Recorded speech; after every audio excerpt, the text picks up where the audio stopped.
Tonight we're gonna speak about Pluto. Let me start my presentation. Continuing our Pluto adventures. So some very interesting ages when Pluto is getting activated tonight. All right. Can you see my screen? Yes. Okay, thank you. So the first one tonight is wherever Pluto is sitting, that house will get activated in the 30th year. So that's the second age regarding Pluto we're getting from our teacher. The first one was 56th, which we spoke about last time. And of course, the natural steps to follow is, of course, to see, first of all, where Pluto is situated in the chart. And next step would be see which houses Pluto's dispositor is placed. So like if Pluto is in Virgo where Mercury is placed. Step 3 would be to look for any planets aspecting Pluto as well as its dispositor and see what planets those are, what their lordship is, because they will contribute to the event. Then step 4 is to check Pluto's position from the main Lagna, from moon Lagna, from Chandra Lagna, and also its dispositor's position in the same way, and corroborate and put everything together and apply the crisscross method Sunil sir has been teaching and urging us to use. So this is the technique, and of course you can also apply this further into divisional charts if you want to see Pluto. And I'm sure everybody knows how to find Pluto's position and the degree in Jagannath Hora. If there's any problem, please let me know. Okay, so this is the main technique. Pluto's getting activated in the 30th year. So the first example I'm taking today is Audrey Hepburn, very, very famous actress and, a celebrity. Her Pluto was in Gemini. So she's born 1929. Pluto at that time was in Gemini. I took this example because most of us have Pluto either in Virgo, Libra, Scorpio, so I took something else too. Help us see how things work from other signs Pluto is in. Of course, Pluto is also, the dispositor of Pluto is also Mercury, just like in the case of people with Pluto in Virgo, like I am.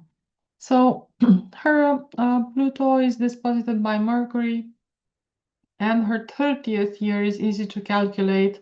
1929 plus 30 would be from 58 to 59. All right, so Pluto is first of all placed in the 5th house from the main Lagna. Right? It is over here in Gemini. It is aspected by Saturn. Saturn is the Lagna Lord. It is retrograde from the 11th house.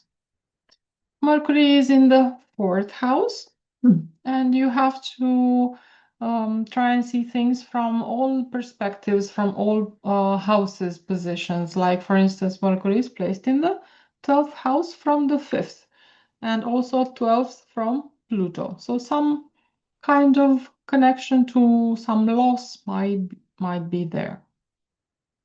So during her 30th year, she had a horse riding accident and broke her back. You see, Saturn is aspecting Pluto.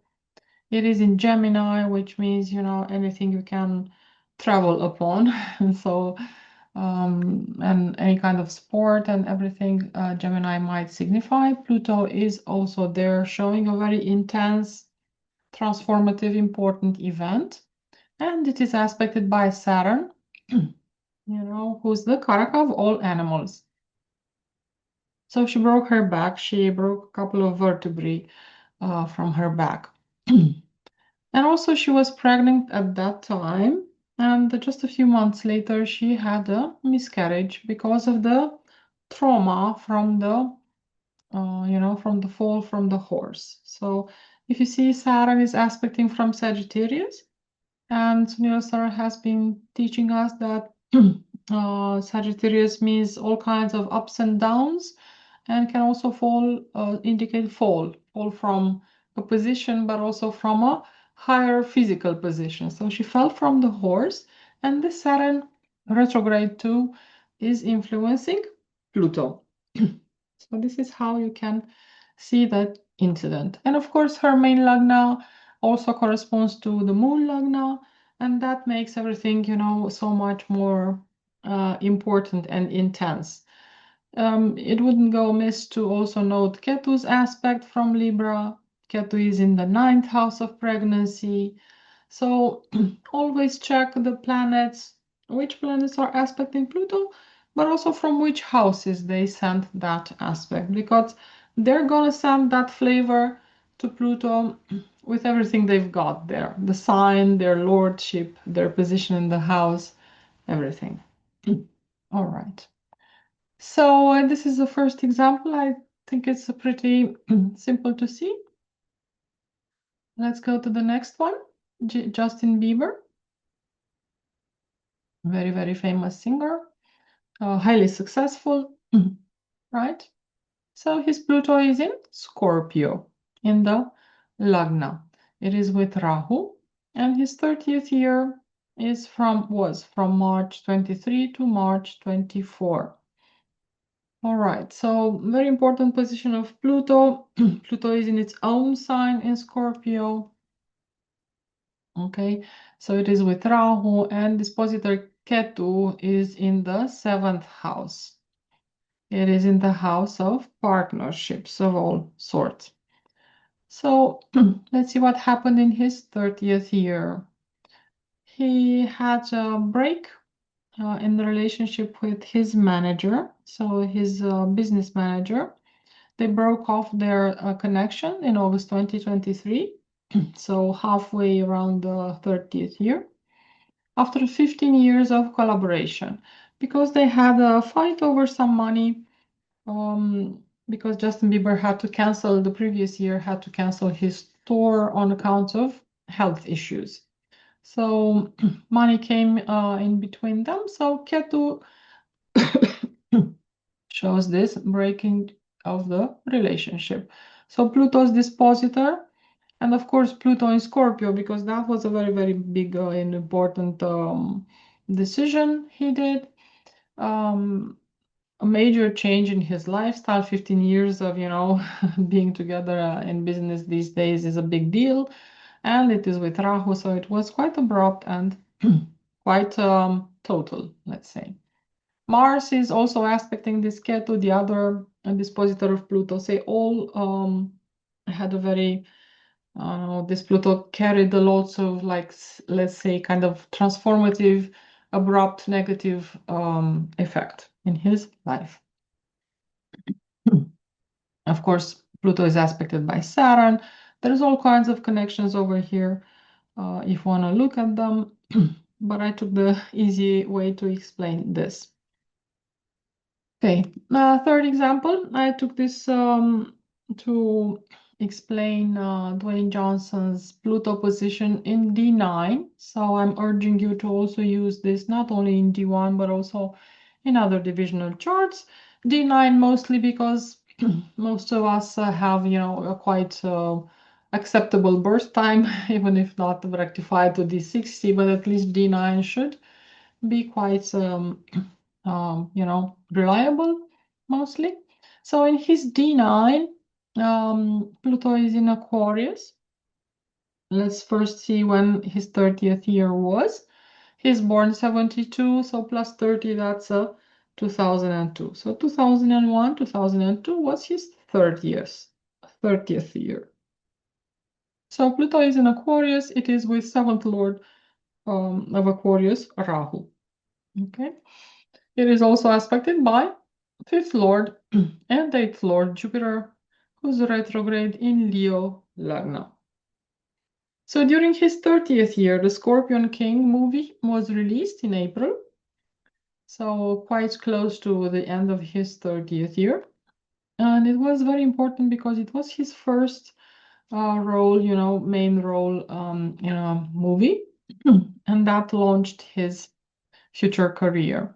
And he was paid on a huge amount of money, $5.5 million for his performance, and setting a record for the highest salary paid for the first-time lead actor. Usually, people at that time, when they got a main role in a movie, they would be paid with like $500,000, not $5.5 million. So that was quite a big deal, and you could see that influence of Rahu, who tends to expand everything it touches. So it also expanded Pluto's energy. Although Pluto is considered debilitated in Aquarius, for him it worked very well. There's also this Jupiter-Rahu connection, which Sunil Sir says that these days it works very well if you want to become very famous, very rich, very suddenly in our current era. So that's Guru Chandal Yoga working the best in his case. Also in this case, it's in the seventh house of business and seventh house of the public platform, and of Padaprapti, the secondary house of career. It worked wonders for him. It is also aspected by this Jupiter as the eighth lord.